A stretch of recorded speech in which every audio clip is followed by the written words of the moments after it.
On my fat loss journey, I gained weight more times than I wanted to. It was always a goal of mine to walk around with an athletic, aesthetic physique, walk around with a six pack all year round. I lost weight, gained weight back, lost weight, gained weight back. But it wasn't until I really found the key to building sustainable fat loss. It wasn't until then that I started to build a real foundation that had long lasting results. In today's video, I'm going to talk about the key to building sustainable fat loss. If you don't know who I am, my name is Jonathan. I went from 250 to 177. I went from having a gut or a dad bod to having an athletic six pack and being able to walk around like that, even in the middle of the winter. Okay, so without further ado, I'm gonna give you these things that work for me, and hopefully they can work for you. You can apply them so you can crush your goals going into the new year, new month, new week, or whatever. Okay. So understanding fat loss, if you're first time here, first time seeing me, I want to make something very clear. Okay, any fat loss program or any video that you watch on the internet that talks about fat loss, you need to make sure they're talking about these three things, and the three things are going to be your calories. It's the only way to lose weight. Okay, I call it CMA, which is your calories. You want to eat less than what your daily maintenance is. Your macros, which is your protein, fats, and carbs, and then your activity. The activity is the stuff that we do in the gym, outside the gym, stuff like that, how we move around. Our macros, we want our calories, our protein, fats, carbs, and the calories is the food that we eat, okay? So what we're doing for those three things, we're manipulating those to get the result that we want to chisel our body in the way we design them to do, okay? So if we consume less than what we're required to consume less than our maintenance, and have high enough protein, and then go to the gym and active in the gym, we can lose fat and then exposing the muscle that we've been building in the gym, and that gives us that lean, ripped, shredded physique, okay? And that's the result that we're trying to get, all right? So with that being said, the bulk of that is really come down to the food, okay? So if you are focused on, what workout split is going to give you the best results, I'm sorry to say you have the wrong focus. Your focus needs to be on your calories and your macros. The activity matters, but it's 20% of all the work that you do. Majority of the work that you're going to do is going to be done outside of the gym, okay? Now, getting to the key to building that sustainable fat loss, because like a lot of people who watch me and how I was before, is that you can get into a mode where you just locked in, you super motivated. You know what I'm saying? You're doing everything right, tracking your food, you're doing whatever. But then something happens along the way and you fall off the bandwagon, and then you check the scale, you go up 5 pounds. No big deal. All right, we'll get back to it. Then something happens again, you go up 10 pounds. Cool. All right, we're getting there, but we got to watch it. Then it's 15. All right. Then you look up, now you're 20 pounds, and you pretty much break back where you started.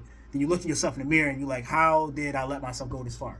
So to avoid you going, if you're first time watching this, to help you not go down that path, the key that I found to sustainable fat loss is going to be really truly being self-aware and setting your environment up to win that's beneficial for you.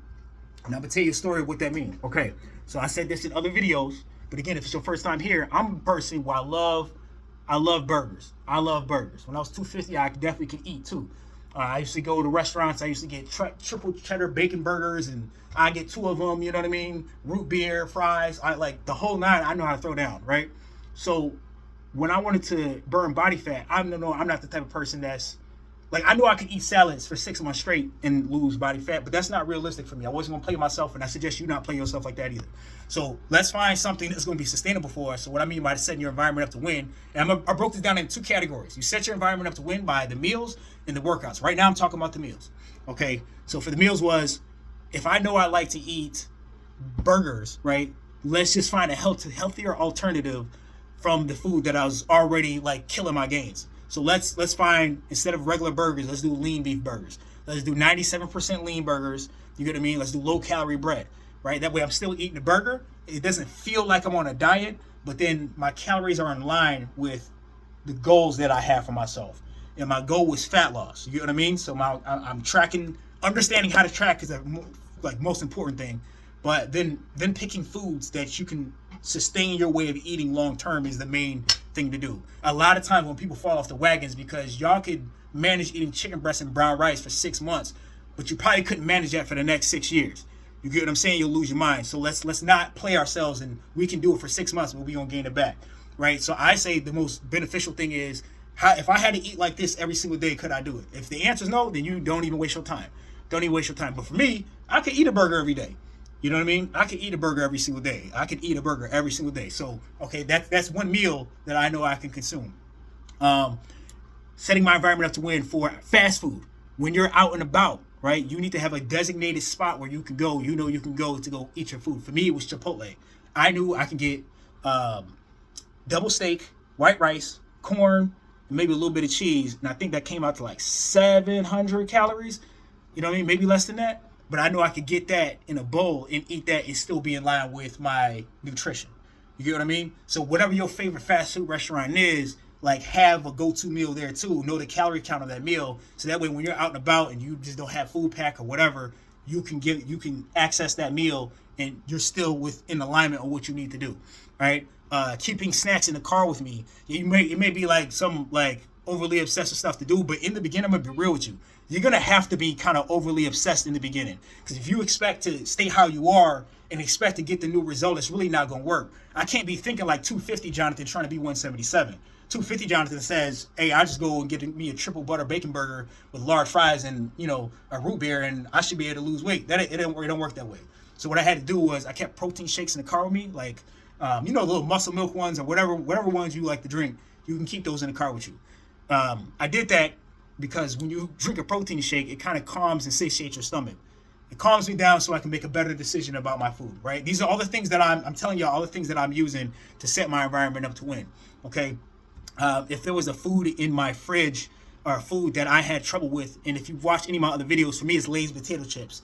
The wavy Lay's potato chips, the big red bag, family size, I could eat the whole entire thing by myself, one sitting, easy, right? So I'm not gonna buy them. I know me, even to this day, I'll probably still tear the whole bag up.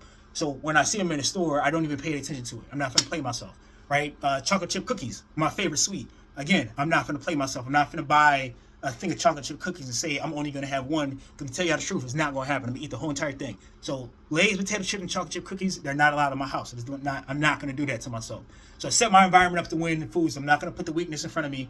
I got designated spots I know where I need to go, and I got a meal that I could eat essentially every single day. And I'm using the burger as an example. I didn't have burgers for breakfast, lunch, and dinner, clearly, but I'm using that as an example of a food that I would pick to eat if I had to eat it. Because if you're on the quote unquote diet or healthy eating and you hate the food you eat, it's not going to work for you. It's not going to work for you, right? So I enjoyed all those meals and I set my environment up to win when it came to food and that nature. When it comes down to the workouts, the activity, some of you guys say that, hey, you know, I may be good at like, you know, going to the gym, but sometimes it may be getting to, like, for my issue before, it was there's periods I would go consistently and then I would fall off. So in order to like set my environment up to win there, one of my things I tell everybody is walking. 10 incline, 3.1 miles an hour. I found that to be the easiest way to continuously burn calories every single day, and it's low stress on the body. So when it comes to workouts, to set my environment up to win, I pick a workout plan that I can do consistently. The best workout plan to pick is the one that you can do consistently day after day after day after day without falling off the wagon, right? So the easiest thing for me, I love full body workouts because it saves time, it works multiple muscle groups, and then walking. So I just combine those together, and I do that 6 days a week. I have more than one gym membership because I have a membership at Planet Fitness and Anytime Fitness. Both of those gyms are 24 hours. They have multiple locations. So no matter where I'm at, I'm still in an area where I can still get a workout in. There's a Planet Fitness not too far from my work. There's a Planet Fitness not too far from my house. There's an Anytime Fitness right around the corner from my house. On top of that, I have a treadmill that I have at the house here that's parked away in the closet right here that I can use as well too, right? What I'm doing is building an environment where I can take the excuse out of my mouth. So regardless, I can still get my activity in. So therefore, even if I say I don't have time to go to the gym, I can roll over 2 feet out of my bed, walk to my treadmill, and then hop on the treadmill and still burn some calories. So my suggestion is you're going to set an activity goal for this year, and your goal is, hey, I want to burn this body fat, I want to do whatever. Yeah, you're going to kind of have to be hyper obsessed for a minute. I would recommend you guys get a treadmill, some type of home workout equipment. And if you're one of those people like I was before when I was 250, I used to game and watch TV or whatever, and sometimes that would cause me to go to the gym last minute or miss the gym completely. If you're going to binge watch something on TV, park the treadmill in front of the TV and walk and watch TV. You're better off doing that. You know what I mean? You're better off walking. If you can't get to the gym, you're better off walking on a treadmill, right? It's a problem when you don't do anything and then you overeat on calories, you don't do anything, that starts to build that effect. And 1 day it's not going to hurt you, 2 days not going to hurt you, 3 days won't hurt you. But it's that 7th day of you doing that's going to start to hurt you. And those calories pack on so slowly that you don't really notice them day by day. right? But eventually we'll look in the mirror and we're like, oh, I'm getting fluffy around the midsection. What's going on? So, you know, you want to set your environment up to win in those areas, doing those things. I hope this video helps. I just want to make a quick video. I know as I'm recording this, it's New Year's Eve, so I want to wish everybody a Happy New Year. But going into the new year, new month, new year, new week, let's not have the story that we had before, or don't repeat my mistakes, where you can be focused for a little bit and you fall off the wagon. It's because we didn't really pick a meal plan or a workout plan or a lifestyle that was sustainable for the way we like to live. All right. So hope this helps. Stay tuned for more videos. Appreciate you.